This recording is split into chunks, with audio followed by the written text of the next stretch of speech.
हिंदू महासभा, राष्ट्रीय स्वयंसेवक संघ, ये दोनों की स्थापना गुलामी के कालखंड में हुआ और इन लोगों ने आजादी की लड़ाई में कोई भूमिका अदा नहीं की, यह कहते हुए कि हम हिंदू धर्म के ठेकेदार हैं। सारे लोग थे। श्यामा प्रसाद मुखर्जी जिनकी जयंती ये मनाते हैं, क्या आजादी की लड़ाई में भूमिका थी ऐसे लोगों की? कोई भूमिका नहीं थी। तो संघ और भारतीय जनता पार्टी प्रमाण पत्र दे रही है धर्म के ठेकेदारी का।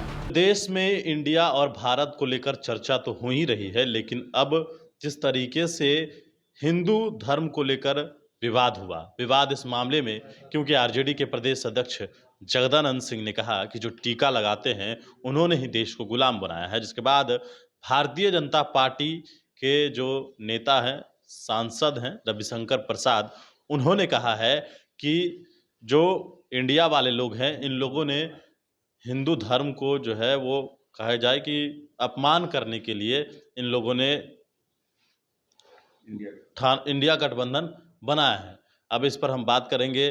जेडीयू के मुख्य प्रवक्ता हैं नीरज कुमार, सह एमएलसी भी हैं, उनसे कि आखिरकार वाकई में ही क्या ये लोग हिंदू धर्म का अपमान करने के लिए ही इंडिया का गठन किए हैं? क्योंकि टोपी की जो बात होती है तो उसको अलग करिए, लेकिन जो टीके की बात होती है, जो चंदन लगाते हैं, उसके ऊपर अब ये लोग सवाल खड़े कर रहे हैं।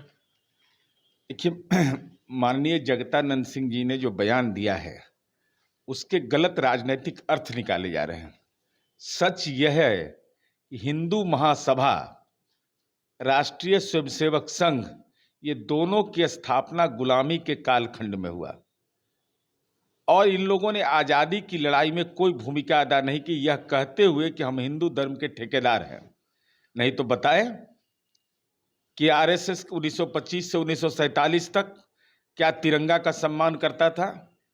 क्या आरएसएस आजादी की लड़ाई में राष्ट्रपिता के आह्वान पर भारत छोड़ो आंदोलन में भाग लिया था? किसी भी आंदोलन में इनकी भूमिका कोई रही थी? तो धर्म के ठेकेदार ऐसे लोग बन रहे थे जब बहुसंख्यक हिंदू अंग्रेजों की गुलामी के तहत थे, उस समय भी ये लोग अंग्रेजों का जयकारा लगा रहे थे। नहीं तो हिंदू महासभा के सदस्य बहुत सारे लोग थे। श्यामा प्रसाद मुखर्जी जिनकी जयंती ये मनाते हैं, क्या आजादी की लड़ाई में भूमिका थी ऐसे लोगों की? कोई भूमिका नहीं थी। तो संघ और भारतीय जनता पार्टी प्रमाण पत्र दे रही है धर्म के ठेकेदारी का। तो हम तो भाजपा से जानना चाहते हैं, रविशंकर जी, आप तो वंशवाद कहे नहीं, जो नरेंद्र मोदी का सपना है कि वंशवाद की राजनीति ने, इनके पिताजी ठाकुर प्रसाद जी थे, उस प्रजा सोशलिस्ट पार्टी के नेता थे, जनसंघ के नेता नहीं थे। इन तो मिला है, इनको टिकट मिला है अपने कर्म से। तो हम आपसे जानना चाहते हैं, आप सांसद हैं, बड़ी पटन देवी आपके क्षेत्र में है, मां भगवती का श्रद्धा का स्थल है वह, आपने अपने सांसद योजना का 1 रुपया का राशि दिया है तो सार्वजनिक करिए। अगर आप सनातनी हैं तब, हिंदू है तब, मां दुर्गा के प्रति आपका सम्मान है तब 1 रुपया दिए। और हम सूची जारी कर रहे हैं, 7.5 करोड़ रुपया जनता दल के विधान पार्षदों ने, उसमें आफाक अहमद खान जो हमारे एमएलसी हैं उन्होंने भी दिया है। तो आप कैसे सनातनी हैं?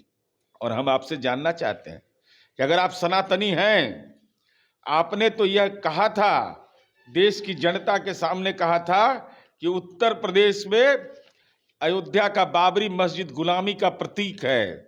तो जोगी जी की सरकार है उत्तर प्रदेश में भाजपा की, उसने कैसे बाबरी मस्जिद बनाने के लिए 5 एकड़ जमीन अयोध्या मंदिर से 22 किलोमीटर दूर आवंटित किया? सरकार ने जमीन आवंटित किया है।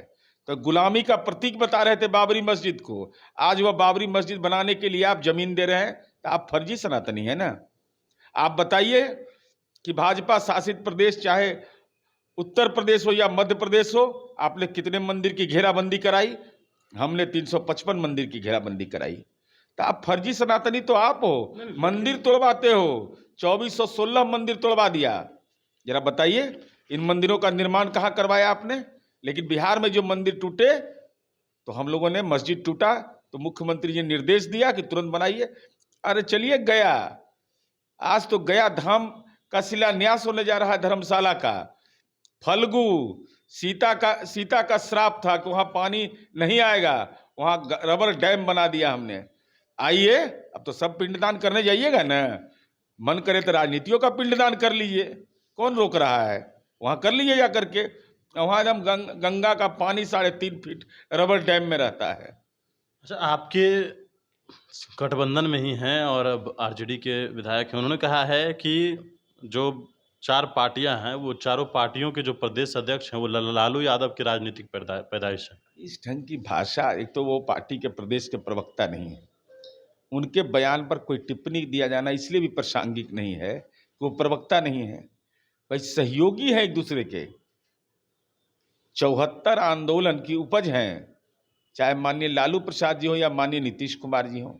इस ढंग की भाषा का इस्तेमाल अब वो करते हैं तो पार्टी के प्रवक्ता नहीं है, क्योंकि राजद ने साफ कह दिया है कि हमारे प्रवक्ता का मंतव्य से भी महत्वपूर्ण मंतव्य है माननीय लालू प्रसाद जी का, माननीय तेजस्वी यादव जी का।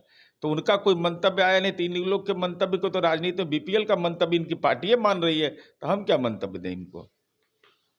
चलिए, बिल्कुल। तो हमारे साथ जेडीयू के मुख्य प्रवक्ता शामिल सिंह नीरज कुमार थे। बड़ी इन्फॉर्मेशन के साथ नमस्कार।